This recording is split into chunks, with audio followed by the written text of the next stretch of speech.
Welcome back. The Ministry of Agriculture, Water and Land Reform recently launched the ORASECOM Joint Basin Survey 3 report. Namibia is part to the One River, Four Nations family, a family of 4 basin states, namely Botswana, Lesotho, Namibia and South Africa, joined together by the Orange-Senqu River.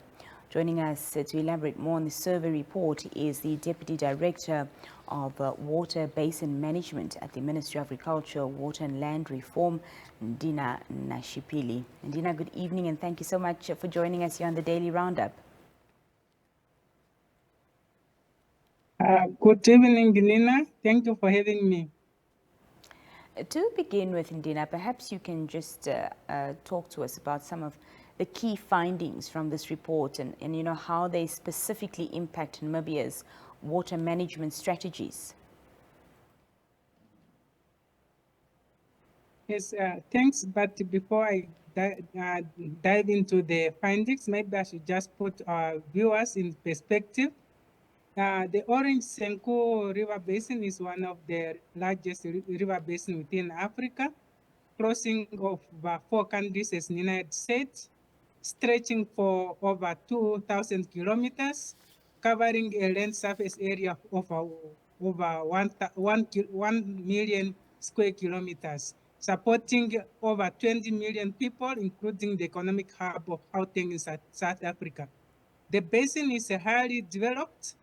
At the moment, it has over 29 large dams, and as such, the large development has impact on the water resource qualities, and the report findings from the findings from the JBSC3, which was carried out in 2021 October, shows that from the previous surveys that was done between 2010 and the 2021, the water resource quality is declining from its sources to the mouth.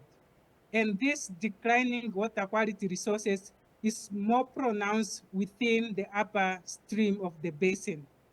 On the lower Orange River, where Namibia is located, the changes or the declining water quality is not so much, but we are picking up trends here and there of pollutants and the declining of water quality, but it's not as so much like in the upstreams.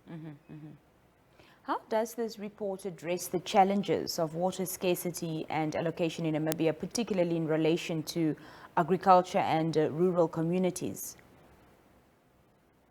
Yes, as I've said, the findings from the report shows that the water quality resources within the Orange-Senqu is declining.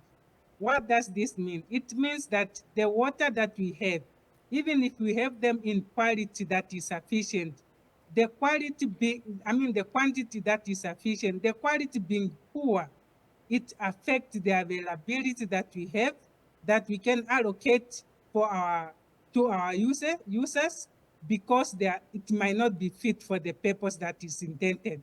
So meaning poor water quality affects its availability. Speak to us on the measures that are being proposed to enhance cooperation amongst the ORASECOM member states in managing shared water resources effectively. Yes, the findings underscores the need for the member states to work together in managing this very crucial basin for our economic development and the maintenance of the environment. In addition to the basin management survey that we do together, the member states are called upon to carry out regular monitoring as individual member states to ensure that we detect any source of pollution early and also identify and implement interventions that can avert the declining state of the water quality. So these interventions can mean us better managing the irrigation return flow, better management of wastewater from both urban and the industries, management of sedimentation by reducing the soil erosion, managing alluvial mining impact, creating awareness among the stakeholders, including our youth, all the users, and perhaps also implement what we call polluter pay principle to ensure that those that cause pollutions, they are held responsible for cleanup and the restoration of our ecosystems. Ndina, how was local community input and traditional knowledge incorporated into the findings and recommendations of this report? Yes, I'm glad to say that ever since we started with this joint basin surveys in 2010, stakeholders have always been the center of the stakeholder consultations. Be it is through schools when we held school demonstrations of how to monitor water quality, educating the school learners, having our local stakeholders that shares their indigenous knowledge about the river basin because they are the ones that are sitting next to the river. Stakeholder meetings where we identify local issues and also identify interventions that are appropriate to Namibia, and also through what we call citizen science, where we try to translate science to the lowest level where everyone can understand what is meant.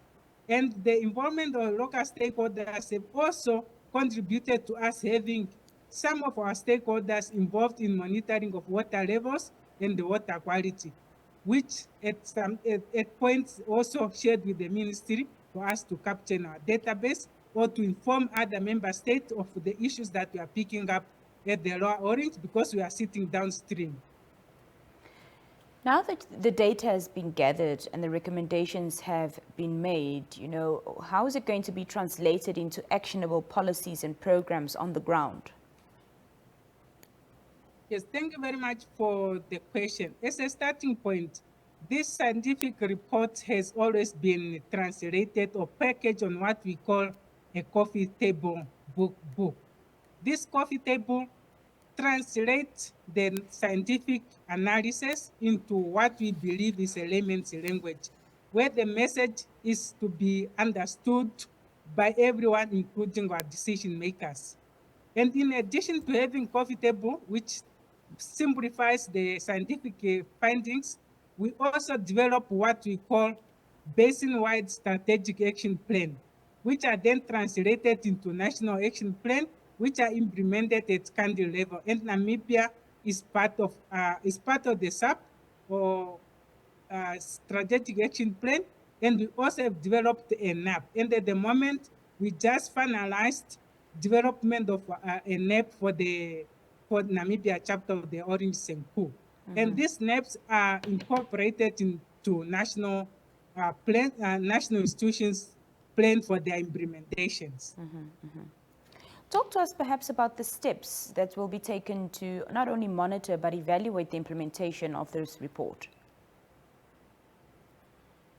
So, as I've said, the report findings underscores the need for the member states to carry out regular monitoring. As the Minister of Agriculture, Water and Land Reform, together with other stakeholders such as NAMWater, local farmers, and some of the mines in the basin, we do conduct water quality monitoring regularly. And we are hoping that by doing so, we are able to provide insight on the status of the water quality and also to indicate the effectiveness of the measures that are implemented through the SAP or the NAP as we fondly call them. And these stakeholders, the outcome or the findings from the monitoring that we carry out, they are always being shared with the stakeholders to ensure that the stakeholders, they are informed. And we also have stakeholders that are sitting on the ground that regularly update us when there is something of concern that needs to be communicated. And Nina, as you might be aware, the Water Resources Management Act 11 of 2013 commenced last year. And with this act, we anticipate that we are going to revive what we have established as platform for stakeholder engagement in the form of basin management committees. And we hope that our stakeholders, when these basin management committees are revived, they will be able to take part and support this movement towards integrated water resources management, where everyone is involved in the management and participate in the decision-making pertaining to the safeguarding of the water resources as well as the ecosystem associated. Madam Nashipili, we appreciate your time this evening. Thank you so much for joining us here on the Daily Roundup. Thank you very much, Nina, for having me once again. Well, when we come back after this very brief break, our conversations here on the Daily